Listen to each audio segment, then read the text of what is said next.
ओम नमः शंभवाय च मयोभवाय च नमः शंकराय च नमः मस्कराय च नमः शिवाय च शिवतराय च।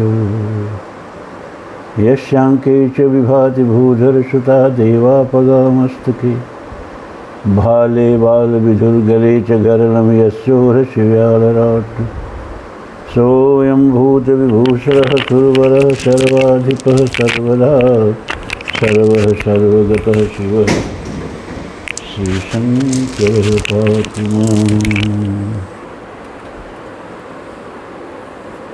सत्संग प्रेमी धर्म प्राण सज्जनों, अब हम शिव पुराण की कथा में प्रवेश कर रहे हैं। यद्यपि आज स्वास्थ्य कुछ ठीक नहीं है, लेकिन हमने सोचा कि भैया सावन का सोमवार शिव भक्ति के बिना बीत जाए, यह उचित नहीं है ना। उन्हीं का दिया हुआ जीवन उन्हीं के लिए समर्पित। तो बैठ गया मैं, भला सावन का सोमवार अब बिना शिवचरित के कैसे जाने देता मैं। लेकिन हाँ, आप लोगों को भी मैं जितना बताता हूँ उतना करते नहीं हैं आप लोग। एक चौपाई याद है ना, गुरु के वचन प्रतीत न जेही असपने हो संपत सुगत कीते। अच्छा, माना कि पंचाक्षर मंत्र का उसकी व्याख्या के साथ नागेंद्र हाराय नहीं जप सकते आप, याद नहीं होगा बहुत से लोगों को, संस्कृत नहीं पढ़े हैं बहुत से लोग, लेकिन ओम नमः शिवाय तो सब जप सकते हैं ना। ये पंचाक्षर मंत्र है, शिव का सबसे बड़ा मंत्र है और इस मंत्र को बीज मंत्र कहते हैं। और बीज बोने का एक मौसम होता है ना। गेहूं के मौसम में बोइएगा तो गेहूं का बीज होगा, धान के मौसम में बोइएगा तो धान का बीज होगा। इसी तरह से मंत्र तो हर काल में सर्वकालिक कल्याण करते हैं, लेकिन कुछ इन मंत्रों का भी मौसम होता है जिसमें सबसे ज़्यादा कल्याण करते हैं। जैसे नवारण मंत्र है, ओम ऐं ह्रीं क्लीं चामुंडाय विच्चे, ये नवरात्र में इसका जाप करो, सबसे ज़्यादा कल्याण करेगा, वो उसका मौसम है। उसी तरह ये सावन भर ओम नमः शिवाय इस मंत्र का जाप करेंगे, बहुत कल्याण होगा।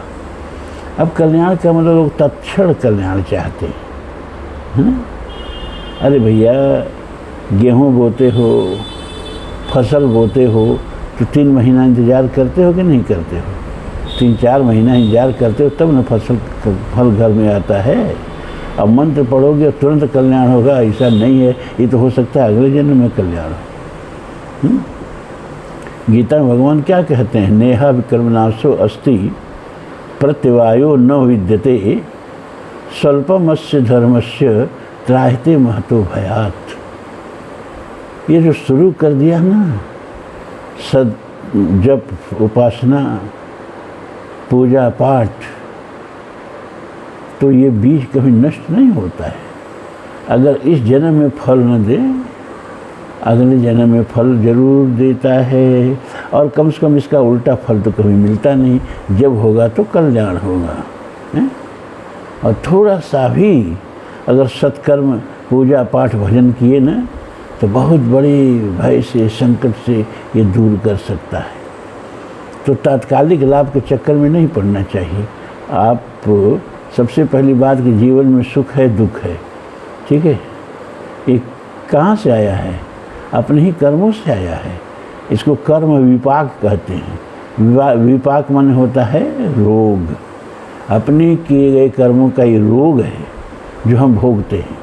अच्छे कर्म किए हैं तो सुख भोग रहे हैं, और बुरे कर्म किए हैं तो दुख भोग रहे हैं। और देखो, ताप 3 प्रकार के होते हैं: दैहिक, दैविक, भौतिक तापा।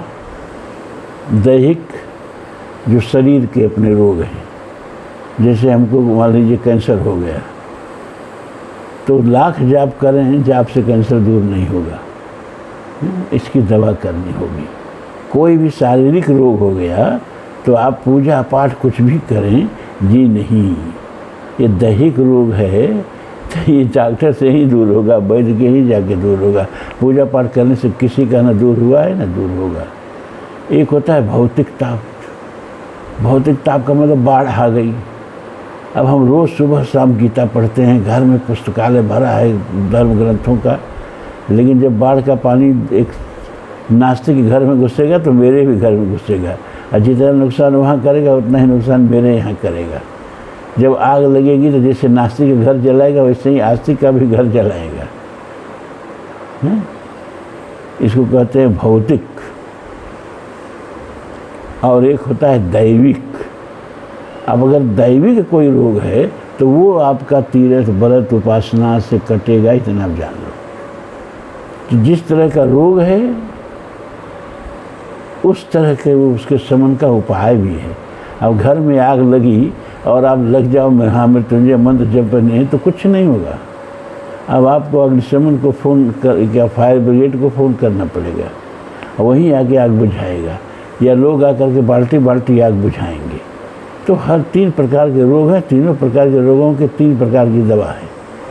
तो ये जो दैविक जीवन में आपदाएं आती हैं, और दैविक आपदाएं भी कहीं दूसरे तरह से नहीं आती हैं, अपना ही कर्म दैव बन करके कष्ट देता है। और कहा गया अवश्य भोक्तव्यम कृतम कर्म शुभाशुभम, किए गए कर्मों का भोग अवश्य भोगना पड़ता है। तो क्या हमारे पूजा पाठ भजन उपासना से ये दैविक कष्ट कट नहीं सकता है? कटेगा। कैसे? जैसे दैहिक कष्ट है डॉक्टर के यहाँ जाने से कष्ट कटता है, जैसे भौतिक ताप है तो सरकार के सहयोग से कटता है। फसल में सूखा पड़ गया तो सरकार जो है सबको अनुदान देती है।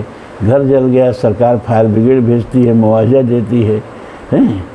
तो जैसे ये दोनों जो रोग हैं दैहिक और भौतिक, जैसे ये कटते हैं वैसे दैविक रोग भी कटता है।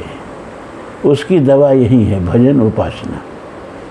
तो अगर जीवन में आपके कुछ दैविक प्रतिकूलता है तो आप इससे बढ़िया अवसर नहीं मिलेगा, इससे बढ़िया औषधि नहीं मिलेगी कि सावन में ओम नमः शिवाय का जाप करें।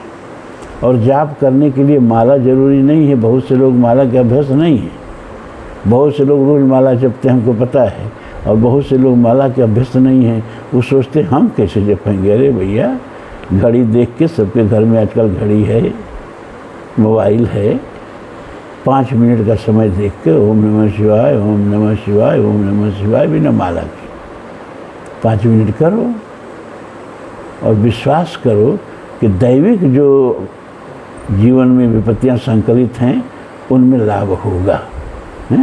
कहेंगे हम तो कुछ करोगे तभी लाभ होगा, खाली हमारे सुनने से नहीं लाभ होगा। तो आज आपको हम सुनाते हैं सती शिव की कहानी। इसी तरह से जब तक चलेगा चलेगा, नहीं तो फिर वाल्मीकि रामायण महाभारत तो है ही। तो दक्ष से ये कथा शुरू होती है। दक्ष की 60 कन्याएं थीं, 1-2 कन्याएं नहीं, 60 कन्याएं दक्ष की थी। उसमें 10 कन्याएं जो हैं वो धर्म से ब्याह दिया। 10 कन्याएं दक्ष ने किससे ब्याह दिया? धर्म से ब्याह दिया। 13 कन्याएं कश्यप ऋषि से ब्याह दिया, और 27 कन्याएं जो हैं वो चंद्रमा से विवाह कर दिया, और 1 कन्या अंगिरा और 1 कन्या कृशासु को दी। 4 कन्याओं का विवाह तारक्ष, जिसको अरिष्ट नियम भी कहते हैं, उनसे विवाह कर दिया। और दक्ष की पत्नी का नाम क्या था जो इन्होंने इतनी कन्याएं उनको दी? बीरवी। के गर्भ से सती का जन्म हुआ। वीरणी होना चाहिए, वीरणी। तो वीरणी के गर्भ से सती जी का जन्म हुआ। तो जन्म जो हुआ गर्भ से नहीं हुआ। पहले सती जी जो हैं दक्ष के हृदय में आई, और उनके अंदर जो है भगवती के चरणों के प्रति अपार प्रीति बढ़ने लगी। उनकी शोभा बढ़ गई, उनके विचार एकदम निर्मल हो गए। उन्होंने कहा वीरणी से एक दिन कि क्यों मेरे मन में बड़ी पवित्रता आ रही है, बड़ी निर्मलता आ रही है, एक देवोपम सुख का अनुभव हो रहा है, और हमें ऐसा लग रहा है जैसे भगवती मेरे हृदय में आ गई। फिर दक्ष के हृदय से भगवती ने उचित समय पर दक्ष ने जब वीरणी के साथ समागम किया तो वह भाव जो था उनके हृदय में वह वीरणी के हृदय में चला गया और वीरणी को गर्भ ठहर गया। लेकिन वह गर्भ वायु का गर्भ था। वास्तव में सती जी जो थी वो वीरणी के गर्भ में नहीं आई थी, वह एक क्षरिया गर्भ था, छद्म गर्भ था। और जब 9 महीना बीत गया, 10वें महीने में सती का प्राकट्य हुआ तो हवा जो भरी थी वह निकल गई और सती जो हैं वो अपने मूर्त रूप में सामने प्रकट हो गई। तो दक्ष ने और वीरणी ने सती का स्तुति की और कहा, भगवती अब बाल रूप होइए, हम लोगों को बचपन का सुख दीजिए, बालकपन का सुख दीजिए। तो सती फिर बालक होकर के रोने लगी। और जब सती बड़ी हुई तो शिव की पूजा, शिव की उपासना, शिव की भक्ति में उनका मन लगता था। जब सती के विवाह की बात चलने लगी तो सती ने कहा कि हमने अपना पति तो चुन लिया है, पति का वर्ण कर लिया है। किसको तुमने पति का वर्ण कर लिया, कब कर लिया? क्या हमने शिव को अपना पति रूप में वर्ण कर लिया है। अरे तो शिव भी तो तुमको वर्णेंगे तभी ना। अगर शिव तुमसे शादी करने से इनकार कर देंगे तब क्या मैं बहुत उत्कट तपस्या करूँगी, या तो शिव को वरूँगी, बरों शंभु न तो रहूँ कुंवारी, जो पार्वती का हट था वहीं हट सती ने किया और नंदा व्रत की उपासना करने लगी। बड़ा कठिन व्रत होता है ये। और शिव की पूजा, शिव की उपासना, शिव की भक्ति अलग कुटिया बना के करने लगे। तो उनकी उत्कट तपस्या देख करके भगवान शिव स्वयं सती के सामने प्रकट होते हैं। कहते हैं, वर ब्रूहि, वर मांगो, तुमने मेरी बड़ी उत्कट तपस्या की, मैं तुम पर प्रसन्न हूँ। लेकिन सती मारे संकोच के, मारे लज्जा के झुक गया उनका मस्तक। वो कैसे कहें कि आप हमारे पति बन जाइए। उनके मुंह से कुछ निकला ही नहीं। जब बार बार शिव ने प्रलोभन दिया कि वर मांगो, वर मांगो, तो कहती हैं, महाराज ऐसा कोई वर दीजिए जो अटल रहे। शिव मुस्कुराए। शिव तो सबके मन की बात जानते हैं, उनके भी मन की बात जानते हैं।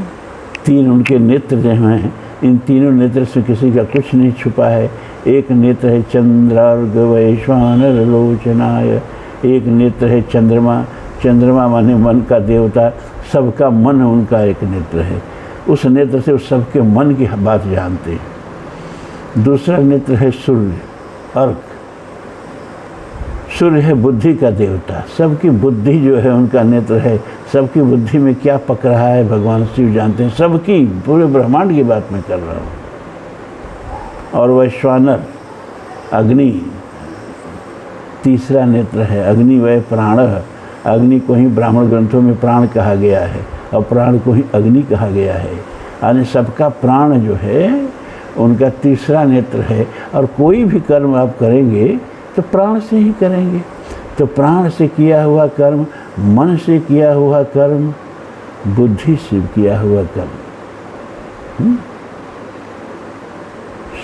शिव से कुछ छिपा नहीं है। तो पार्वती सती के भी मन की बात जानते ही थे भगवान शिव, इनके मुख से सुनना चाहते थे। लेकिन जब देखा कि सती जो है नारी सुलभ लज्जा से ग्रसित हैं, मन में तो बात है, होठों से फूट नहीं रही है, तो शिव ने कहा, ठीक है, मैं तुमको अपनी प्रियतमा के रूप में, पत्नी के रूप में स्वीकार करता हूँ। अब ये मनोवांछित वर बिना मांगे पाके सती एकदम प्रफुल्लित हो गई। शिव ने कहा, अब जाओ अपने घर माता पिता के पास। सती ने कहा, कि प्रभु एक निवेदन है। क्या निवेदन है? निवेदन ये है कि आप हमारे पिता से मेरा हाथ मांगे। शिव ने कहा, ठीक है, तुम जाओ, हम किसी को भेज के तुम्हारा हाथ तुम्हारे पिता से मांगते हैं। तो शिव आ गए कैलाश पर, सती चली गई अपने प्रजापति दक्ष के घर। शिव जी ने ब्रह्मा को याद किया तो ब्रह्मा सरस्वती समेत सेवा में हाजिर हो गए। प्रभु क्या आज्ञा है, मुझे क्यों याद किया आपने, किस लायक समझा, मैं तो आज धन्य हो गया, अगर मुझे कोई सेवा का भार आप सौंपेंगे तो। शिव ने कहा हाँ हाँ, तुमको सेवा करने के लिए ही बुलाए। ऐसा करो कि तुम मेरा दूत बन के, मेरा प्रतिनिधि बन करके दक्ष के पास आने। दक्ष जो थे प्रजापति यानी ब्रह्मा के पुत्र ही थे। अपने पुत्र के पास जाओ और दक्ष की कन्या का मेरे लिए हाथ मांगो, विवाह तय करके आओ। बस ब्रह्मा को आज्ञा की देरी थी, वो सरस्वती को लिए हुए दक्ष के यहाँ पधारे। और उधर दक्ष जो थे ये तो जानते ही थे कि मेरी पुत्री जो है वो शिव के वर रूप में प्राप्त करने के लिए तपस्या कर रही है, और ये भी जान गए कि शिव प्रकट होकर के हमारे पुत्री को वर भी दे दिया है। लेकिन कैसे शिव को बुलाएं, शिव आए कि नहीं आए, हैं? बड़े पाहुन हैं, कैसे उनको बुलाया जाए, इसी चिंता में मगन थे। तब तक ब्रह्मा जी सरस्वती के साथ अपने पुत्र दक्ष के सामने प्रस्तुत हो गए। दक्ष ने देखा, तुरंत उठ के अर्घपाद्य से इनका स्वागत सत्कार करके, भगवती सरस्वती का सत्कार करके, दोनों को बैठा के और घुटने के बल जमीन पर बैठ के हाथ जोड़ के पूछा, प्रभु कैसे कृपा किए। तब ऐसा युग था भैया कि जब माता पिता पुत्र के यहाँ जाते थे तो पुत्र को भार नहीं महसूस होता था। जब गुरु पुत्र शिष्य के यहाँ जाता था तो शिष्य उसको अपने को कृतज्ञ समझता था। जब वशिष्ठ जी गए भगवान राम के यहाँ तो भगवान राम पुलकित हो गए और हाथ जोड़ के कहते हैं कि सेवक सदन स्वामी आगमनु, मंगल मूल अमंगल दमनु। सेवक के घर स्वामी आ जाए, शिष्य के घर गुरु आ जाए, पुत्र के घर पिता आ जाए, इससे बढ़ के मंगल का कोई और घटना न पुत्र के लिए हो सकती है न शिष्य के लिए हो सकती है। तो आज तो मैं धन्य हो गया कि गुरु ही हमारे यहाँ पधारे। लेकिन नियम यह कहता था कि आप मुझे बुला लिए होते, अरे मैं नंगे पांव सिर के बल दौड़ के आपके पास आता। ये संबंध कभी था, आज ये संबंध नहीं है भैया। तो हाथ जोड़ करके दक्ष ने पूछा ब्रह्मा से, प्रभु कैसे कृपा किए, क्या आज्ञा है पिताजी। ब्रह्मा ने कहा, देखो मैं शिव जी का दूत बन के इस समय तुम्हारे पास आया, तुम्हारी पुत्री का हाथ शिव जी के लिए मांगने के लिए आया। अब उनके साथ पुत्री के विवाह का लगन पत्रिका हो जाए तो ठीक है। दक्ष तो यही चाहते थे, इसी चिंता में मगन थे और प्रफुल्लित हो गए और प्रसन्न हो गए और वही लगन पत्रिका तय हो गई। अब फिर ब्रह्मा जी शिव जी के पास आए, कहे प्रभु बस अब उचित समय देख करके, उचित तारीख देख करके, उचित तिथि देख करके, तारीख नहीं बारात चल रही, लगन पत्रिका कर आए हैं। शिव जी ने कहा तुमसे अच्छा कोई साइज देखने वाला मिलेगा हमको, तुमसे अच्छा पंडित कहाँ से खोजें, साइज बताओ किस साइज में बारात चले। तो ब्रह्मा जी ने साइज भी बता दिया। चैत्र मास के शुक्ल पक्ष की त्रयोदशी तिथि में दिन रविवार को पूर्वा फाल्गुनी नक्षत्र में विवाह की अच्छी तिथि है।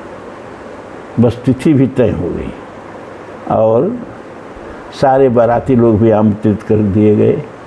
शिव जी ने अपने सारे गणों को आमंत्रित किया, भगवान विष्णु को भी उनके पार्षदों के साथ आमंत्रित किया, ब्रह्मा जी आमंत्रित थे ही, सारे सिद्धगण, साध्यगण, ऋषिगण, नारद आदि मुनिगण, सब लोगों को शिव के बारात के लिए आमंत्रित किया गया और सब लोग बड़े खुशी होके, बड़े प्रफुल्लित होके, बड़े उत्साह में भर के शिव का बाराती बनने के लिए आ गए। और इस तिथि को जो हमने ऊपर बताया, चैत्र मास के शुक्ल पक्ष की त्रयोदशी तिथि दिन रविवार पूर्व फाल्गुनी नक्षत्र में बारात ने प्रयाण किया और समय रहते हम पहुंच गए दक्ष जी के यहाँ। और इसके बाद बहुत कुशलता के साथ, विधि के साथ सती का कन्यादान दक्ष ने शिव जी के हाथ में किया और फिर शिव जी सती को ब्याह करके कैलाश पर आ गए। ये सती और शिव के विवाह की कथा है। अब समय बीतता रहा, विहार चलता रहा, उपदेश भी चलता रहा, ज्ञान की कथाएं भी चलती रही और शिव ने कहा कि चलें। अगस्त ऋषि को सुना है कि रामायण लिखा है, राम कथा लिखी है। बहुत दिन हो गया राम कथा सुने हुए। इधर नारद भी आता था तो सुनाता था, वो भी बहुत दिन से इधर दिखाई नहीं दिया। तो चलो सती चलते हैं अगस्त जी के यहाँ राम कथा सुनने। अब अगस्त जी विंध्याचल के पार आश्रम बनाए हुए थे और शिव जी कैलाश पर, लेकिन राम कथा सुनने के लिए तब कोई साधन नहीं था, पैदल आना था, चल दिए। तुलसीदास इस कथा को लिखते हैं कि एक बार त्रेता युग माही शंभु गए कुंभज ऋषि पाही। त्रेता युग में कुंभज माने अगस्त मुनि के यहाँ पहुँचे। संग सती जग जननी भवानी पूज्यो ऋषि अखिलेश्वर जानी। संग सती जग जननी भवानी, साथ में सती भी हैं। और यहाँ संबोधन पर ध्यान दीजिए, भवानी कहा, क्योंकि भव जो है भगवान शिव को कहते हैं। शिव का एक नाम भव भी है। महाभारत में शिव सहस्त्र नाम भी दिया है। जैसे पद्म पुराण में गंगा सहस्त्र नाम दिया है, वैसे महाभारत में शिव सहस्त्र नाम दिया है। उसमें एक नाम भव भी है शिव का। तो भव की पत्नी कौन? भवानी। महाराजा की पत्नी कौन? महारानी। राजा की पत्नी कौन? रानी। ब्रह्मा की पत्नी कौन? ब्रह्मानी। तो भव की पत्नी कौन? भवानी। तो संग सती जग जननी भवानी अपूजे ऋषि अखिलेश्वर जानी। शिव ने कहा, देखो भैया, मैं पर्यटन के लिए नहीं आया, सुना है कि तुमने रामायण लिखा है, तो मुझे जरा राम कथा सुनाओ।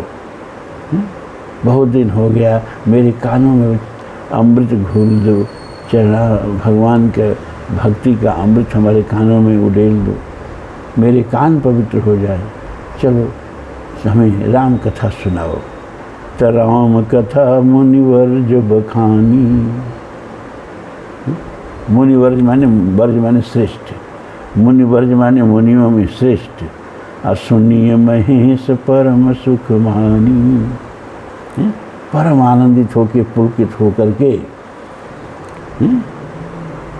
शिव जी ने वो अगस्त द्वारा लिखी रामायण की कथा सुनी। सुनिए महेश परम सुख मानी। ऋषि पूछी हरि भगति सुहाई, कही शंभु अधिकारी पाई। और जब कथा सुन लिए शिव जी, तो देख रहे हैं कि कुर्ता मुर्ता पहन के आए नहीं, पॉकेट में कुछ है नहीं, दक्षिणा दे तो क्या दें। अब बिना दक्षिणा दिए न कोई कथा, न कोई पूजा, न कोई पाठ, न कोई गुरु उपदेश फलित होती है। कुछ न कुछ गुरु को दिया जाता है। क्या दें, कुछ लेके गए नहीं थे। तो अगस्त जी जान गए कि शिव जी क्या संकोच कर रहे हैं। उन्होंने कहा, प्रभु हम ही दक्षिणा मांगे आपसे। शिव जी ने कहा, पता नहीं क्या मांगेगा, हम तो कुछ लाए नहीं हैं। फिर भी अच्छा मांगो भैया, मांगो, कुछ दक्षिणा तो देनी है, मांगो। तो ऋषि पूछिए हरि भगति सुहाई। उन्होंने कहा, मुझे भगवान की भक्ति दे दीजिए। तो शिव जी बड़े प्रसन्न हुए और भगवान की भक्ति मुनि को दे दिए। कहत सुनत रघुपति गुण गाथा, कछु दिन तहाँ रहे गिरिनाथा। कुछ दिन अगस्त के यहाँ इसी तरह राम कथा सुनते सुनते रहे। मुनि संग विदा मांगी त्रिपुरारी, चले भवन संग दक्ष कुमारी। बड़ी महत्वपूर्ण चौपाई है ये। त्रिपुरारी जो हैं मुनि से विदा मांग के चले, तो अब सती जो हैं पति का अनुसरण तो की नहीं। चलते समय पति के पीछे पीछे चली तो कहा गया संग सती जग जननी भवानी। लेकिन यहाँ शिव जी कथा सुने, श्रोताओं में पार्वती का नाम नहीं लिया तुलसीदास जी ने। सुनी शंभु कथा सुने, भगवान शिव कथा सुने, श्रोताओं में सती का नाम नहीं लिया। तो इसलिए जो पति का अनुसरण न करे वह पत्नी कैसी। शिव का अनुसरण नहीं किया कथा सुनने में, इसलिए यहाँ शिव की पत्नी के रूप में याद नहीं किया। चले भवन संग दक्ष कुमारी, दक्ष कुमारी के रूप में याद किया। क्यों? क्योंकि दक्ष प्रजापति बड़ा घमंडी थे।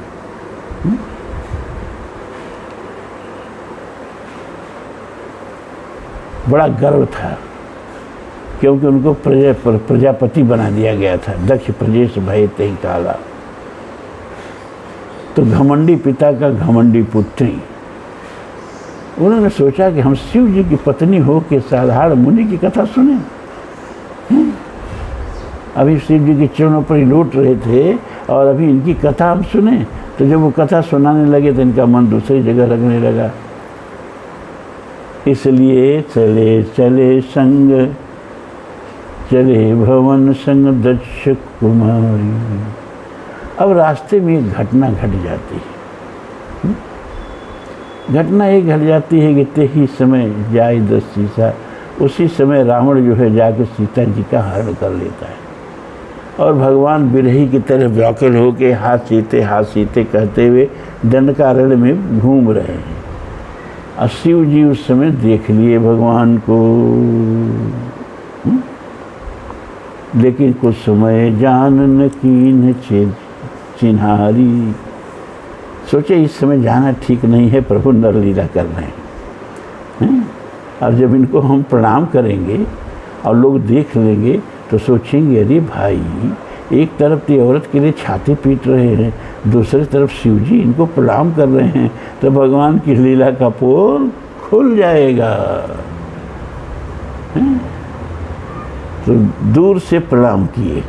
कही सच्चिदानंद जग पावन, जय सच्चिदानंद जग पावन, आयस कही चले मनोजन सावन। जय सच्चिदानंद, हे भगवान सच्चित आनंद स्वरूप, जगत को पवित्र करने के लिए आपने अवतार लिया है। इतना कह के प्रणाम करके चल दिए। लेकिन भैया और कोई देखे चाहे नहीं देखे, सती तो देख ली। सती तो देख ली और सती के मन में बड़ा संदेह पैदा हो गया कि शंकर जगत बंद जगदीशा, असुर नर मुनि सब नावहि शीशा, अतिन नृप सुतन कीन परनामा, कही सच्चिदानंद परधामा। शंकर जगत बंद जगदीशा, सारे जगत के लिए भगवान शिव वंदनीय है। और एक राजा के लड़के को जो छाती पीट रहा है औरत के विरह में, सच्चिदानंद परधाम कह के प्रणाम कर रहे हैं। क्या बात है। सती के मन में संदेह हो गया। सती के मन में प्रश्न उठता है कि ब्रह्म जो व्यापक विरजय, अकल अनीह भेद, अशोक देह धर हो ही नर, अरे जाहि न जानत वेद। ब्रह्म जिसकी कोई इच्छा नहीं है, जिस कार्य कलाओं से ऊपर है, जो किसी भी प्रकार का जिसके अंदर भेद नहीं है, सजाति विजाति स्वगत तीनों भेदों से सकल विकार रहित गत भेदा, कही नित नीत निरूप ही वेदा। वो ब्रह्म मनुष्य रूप धारण करके अवतार लेके एक स्त्री के पीछे इस तरह से छाती पीटेगा। अब विष्णु जो नरहित सुरतन, विष्णु जो सुरहित नरतन, धारी, असोई सर्वज्ञ जथा त्रिपुरारी। अगर विष्णु भगवान ने ये रूप धारण किया है जगत के कल्याण के लिए, तो उतने ही सर्वज्ञ हैं जितना कि शिव जी सर्वज्ञ हैं। तो वो भला इस तरह से सीता के लिए, पत्नी के लिए क्यों रोते फिरेंगे? तो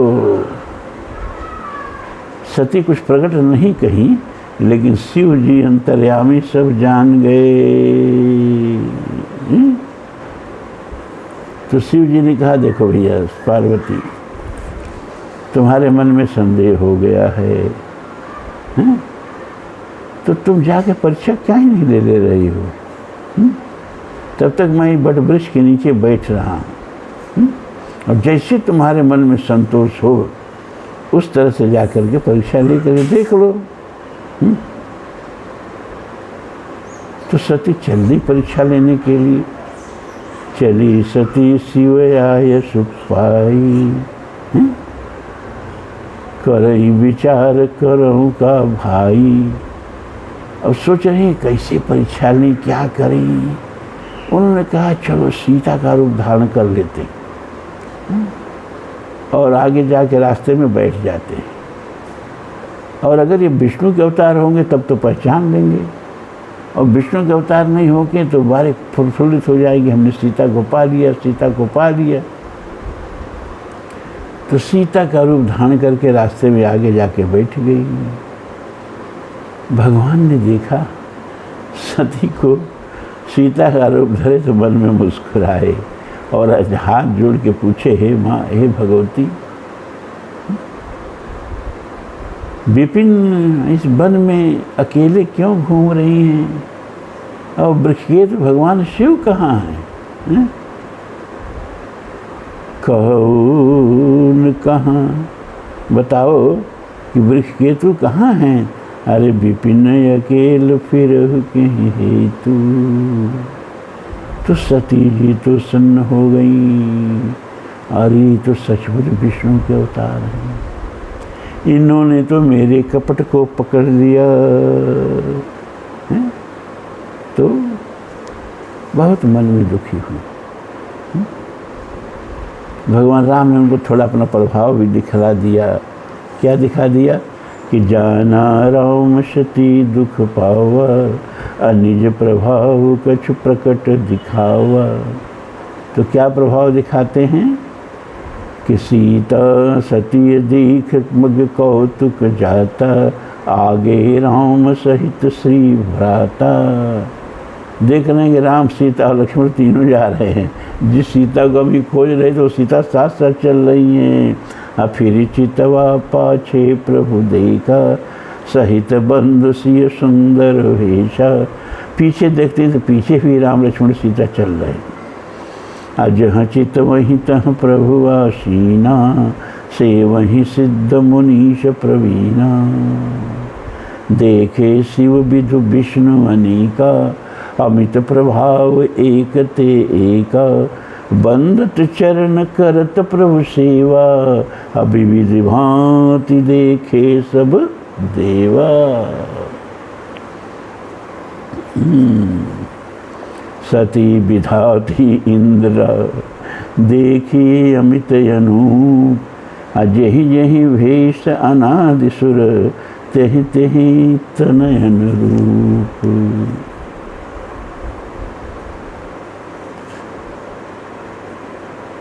तो सती इस तरह परीक्षा लेकर के आई। शिव जी ने पूछा कि क्या परीक्षा ली भाई सती, क्या तुम्हारा निर्णय है? सती झूठ बोल दी।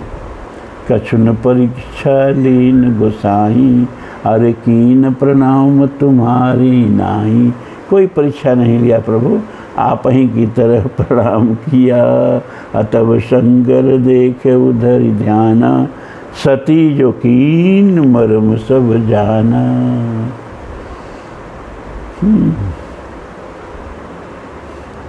तो बहुरी राम माय सिर नावा, अप्रीर सती यही झूठ कहावा। और शिव जी ने तब वहाँ मन में संकल्प किया कि इन्होंने माता सीता का रूप धारण कर लिया। मेरी पत्नी को भगवान राम माँ कहते हैं, भगवान की पत्नी को मैं राम माँ कहता हूँ। तब एक क्षण के लिए ही इन्होंने सीता का रूप धारण कर लिया, तो अब मैं सती से प्रेम नहीं कर सकता। तो शिव संकल्प कीन मन माही, एहि तन सती भेंट अब नाही। शिव संकल्प कीन मन माही, एहि तन सती भेंट अब नाही। तो आकाशवाणी होती है कि हे शिव, आप धन्य हैं, धन्य हैं, आपकी तरह से इस तरह का संकल्प और कोई कर ही नहीं सकता। तो सती बार बार पूछती हैं, प्रभु क्या संकल्प कर लिए? जब सती पूछा बहुवाती, तदपन कहे त्रिपुर आराती। और तब से शिव लक्ष्मी को, सती को अपने दाहिने बिठाने लगे। सती से शारीरिक संपर्क पूरी तरह से तोड़ लिया। सती हाथ जोड़ के पूछती कि प्रभु, एक बात का मेरे अंदर संशय है, अब आपसे हम पूछ ही लें। शिव जी ने कहा, पूछो, क्या पूछना है? कि प्रभु, भगवान राम और विष्णु सब आपको अपने से बड़े मानते हैं, तो आपने उनको प्रणाम क्यों किया? क्या कभी का कोई उनसे प्रतिबद्धता थी प्रणाम करने की? ये हमको बताइए कि आपने भगवान राम को, जो विष्णु के अवतार हैं, अब विष्णु आपको अपने से श्रेष्ठ मानते हैं, आप की सेवा करते हैं, तो उन्हीं के अवतार को आपने प्रणाम क्यों किया? तो भगवान शिव वो कथा सुनाते हैं, जिस कथा के चलते शिव जी ने भगवान राम को प्रणाम किया। अब वो कथा आपको हम कल सुनाएंगे, ठीक है?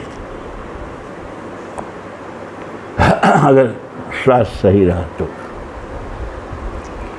और हम जो कहें उसको किया करो भैया। बहुत गंभीरता से आप लोग मेरी बातों को नहीं लेते तो हम जानते हैं तुम्हारा नुकसान होगा, हमारा क्या होगा। ओम पूर्णमदः पूर्णमिदं पूर्णात् पूर्णमुदच्यते पूर्णस्य पूर्णमादाय पूर्णमेवावशिष्यते। सर्वे भवन्तु सुखिनः, सर्वे सन्तु निरामयाः, सर्वे भद्राणि पश्यन्तु मा कश्चित् दुःखभाग् भवेत्। असदो मा सद्गमय, तमसो मा ज्योतिर्गमय, मृत्योर्मामृतं गमय। ओम शांति शांति शांति। ओम धर्म की जय हो, अधर्म का नाश हो, प्राणियों में सद्भावना हो, विश्व का कल्याण हो। हर हर महादेव।